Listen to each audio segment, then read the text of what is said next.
Brought to you by TechnoSpark 20 series smartphones.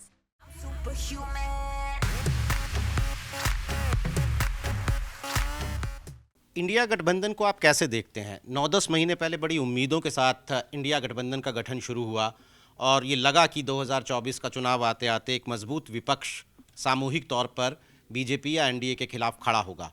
अब चुनाव चूंकि बस अब तो उल्टी गिनती चल रही है, आप कहाँ देखते हैं इंडिया गठबंधन को एनडीए के मुकाबले? चुनौती है, कठिन मुकाबला है, परंतु जैसे लोग कहते हैं कि राजनीति में एक हफ्ता भी बहुत लंबा होता है।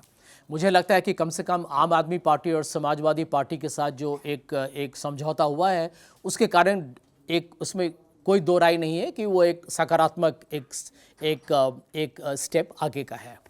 परंतु वो जो 3 महीने सितंबर और दिसंबर के बीच में जब ये कांग्रेस पार्टी राज्य के चुनाव में काफ़ी ज़्यादा करके वक्त उसी में गुजर गया कि हम छत्तीसगढ़, राजस्थान और मध्य प्रदेश के चुनाव में हमारा ज़्यादा वक्त जाएगा, वो 3 महीने का वक्त जो है वो बिल्कुल बर्बाद हो गया।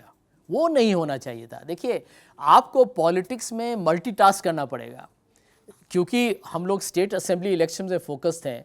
इसका मतलब ये नहीं है कि इंडिया अलायंस के बारे में इतना काम करना था, सीट डिस्ट्रीब्यूशन करना था, आपको एक कॉमन मिनिमम प्रोग्राम बनाना था, आपको एक तरीके से सब नेताओं को एक साथ लाके सोचना था कि कैसे हम भाजपा के जो भी सोचे उसके विरुद्ध हमारे तरफ से क्या हमारा नज़रिया होगा। वो 3 महीने आप बिल्कुल खो दिए आपने। इसका कोई, मैं समझता हूँ कि जवाब नहीं है और इसकी पूरी जिम्मेदारी कांग्रेस पार्टी की है। मैं कांग्रेस पार्टी के पक्ष में बोलता हूँ, लेकिन मैं ये बात मानने के लिए तैयार हूँ कि वो 3 महीने जो कांग्रेस पार्टी ने गंवाए, कांग्रेस पार्टी को जो नेतृत्व दिखाना चाहिए था इंडिया अलायंस के महागठबंधन के लिए, वहाँ पर कांग्रेस पार्टी विफल रही। एक सवाल और सर कि कांग्रेस कार्यकर्ताओं की बहुत मांग है, मीडिया सर्कल में बहुत कयास हैं। राहुल गांधी को अमेठी से और प्रियंका गांधी को रायबरेली से चुनाव लड़ना चाहिए आपके हिसाब से? बिल्कुल बिल्कुल। मैं समझता हूँ कि मैं रायबरेली अमेठी दोनों गया हूँ काफ़ी बार। आप चुनाव हार गए हैं पिछली बार, हार जीत होता रहता है, हालात बदलते हैं। पिछले बार आप हार गए क्योंकि अमेठी के लोगों ने कहा कि शायद उनकी उम्मीदों पर आप उतने अच्छे आप नहीं साबित हुए, जो भी कारण हुआ, शायद काम उतना नहीं हुआ या जितने बार आपको जाना चाहिए था आप नहीं गए। लेकिन इस बार 2024 में अमेठी की जनता जो भाजपा के जो कैंडिडेट हैं स्मृति ईरानी जी पर होगा कि उन्होंने क्या वादा किया, क्या किया। लेकिन हारने से किसी को डरना नहीं चाहिए। मैं समझता हूँ कि राजनीति में हार जीत होती रहेगी। देखिए, हमेशा कोई जीतता नहीं है, हमेशा कोई हारता नहीं है। ये वही भाजपा है जो 202 सीट पर थी 1984 में।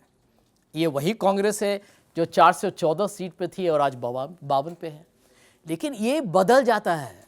मैं सिर्फ यही कहना चाहता हूँ कि जब आप राजनीति में हैं तो आपका काम है कि हर रोज़ हर मुद्दा जो आम आदमी पर उसका जो असर होता है, जो प्रभाव होता है, उसके लिए आप खड़े होइए और लड़िए। और मैं आपको बता रहा हूँ कि जनता जनार्दन जो है ना, वो सिर्फ एक बयान नहीं है। जनता बहुत समझदार है, जनता समझती है, जनता जागरूक है और जनता माफ़ करती है। जनता माफ़ भी करती है आपकी गलती को। जनता ऐसे नहीं है कि दिल में ऐसा नहीं है कि कोई खराब हो गया तो हमेशा के लिए खराब हो गया। यदि वो होता तो कांग्रेस पार्टी की भी हारती ही नहीं, या भाजपा क्यों राज्य सरकार में इतने चुनाव में हारती है। तो मैं समझता हूँ कि देखिए, अंत में आत्मविश्वास, जज्बा, एक उद्देश्य और फिर इच्छा शक्ति और लड़ने का जो है ना एक संकल्प, ये यदि रहे तो दिल्ली दूर नहीं।